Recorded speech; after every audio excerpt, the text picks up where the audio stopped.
What's up everybody, Jake is the guy here, and today I'm going to be giving you my thoughts and opinions on a film I saw but 15 hours ago. Pretty much a review of Looper starring Bruce Willis and Joseph Gordon-Levitt. But before we get into that, I'm going to give my customary note on the gameplay. It is a home front match edited together for your enjoyment. I believe there's a long spree in the middle and a chopper clip at the beginning, as well as a little bonus at the end. So I hope you enjoyed this gameplay. It's a first-person shooter, kind of similar to Call of Duty, cross between Call of Duty and Battlefield with vehicles and the larger maps, but that's not the important bit. The important bit is my review of this film. So, I just want to preface this by saying I will do my utmost to avoid giving away spoilers. If you've seen the film, then I will make references to things and you'll kind of understand it a little bit better. If you haven't, then it will all be a mystery to you, but don't worry, there will be no plot lines given away, no hints, no tips. No tips and tricks for watching the film. No, I'm just kidding.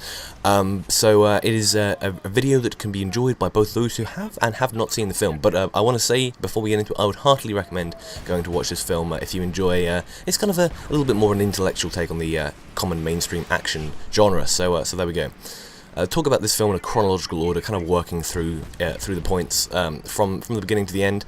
And so I would say that the start was nice. It wasn't too slow, and it set the scene perfectly. It kind of explained things in a way, because if you want to try and explain the plot of the film to anyone, it's difficult to do. Pretty much in the future there is time travel, but it's illegal and only criminals use it.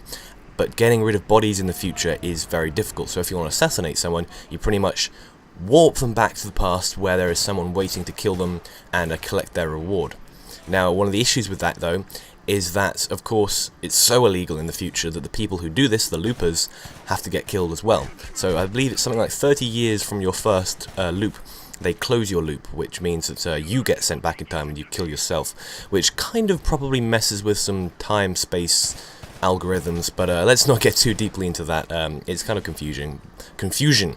Yes, there we go.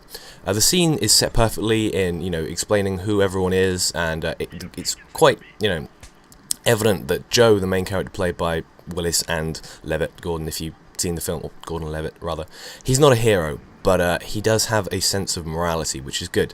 It's nice to see someone who's not a white knight all the time, someone who does have conflicting thoughts, because the film is not...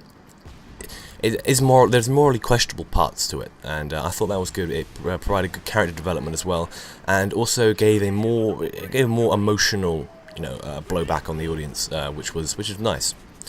I thought that Bruce Willis, the two main actors, Bruce Willis is awesome just because he's Bruce Willis, and I must say that I do have a slight man crush on Mr. Joseph Gordon-Levitt.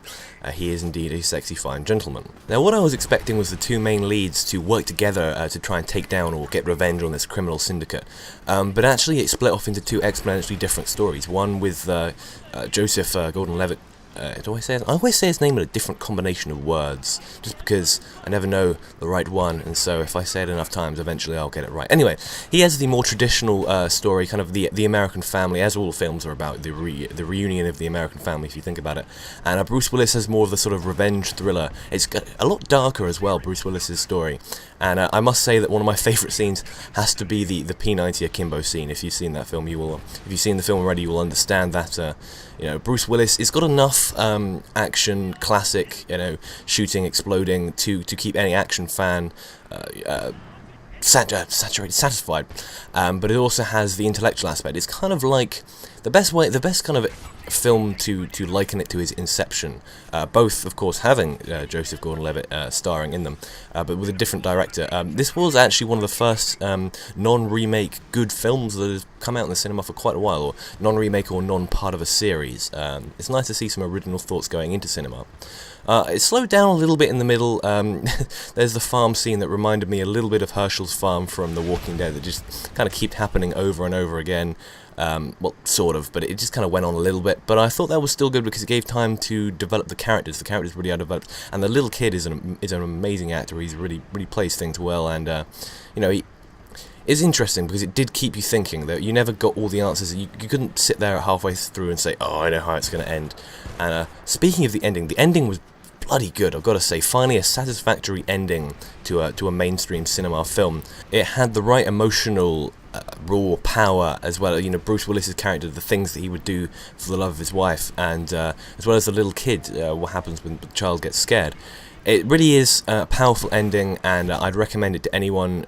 It's one of those great films that can apply to all kinds of audiences. You know, the mainstream cinema going, those that like action and adventure films. It's also got, you know, as I say, the raw emotional aspect of it. So you know, great for teenage girls. No, I'm just kidding.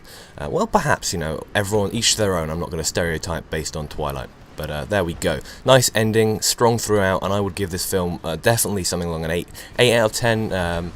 It's not a remake, it's something new, something original, and that is something we need a lot more of in cinema these days.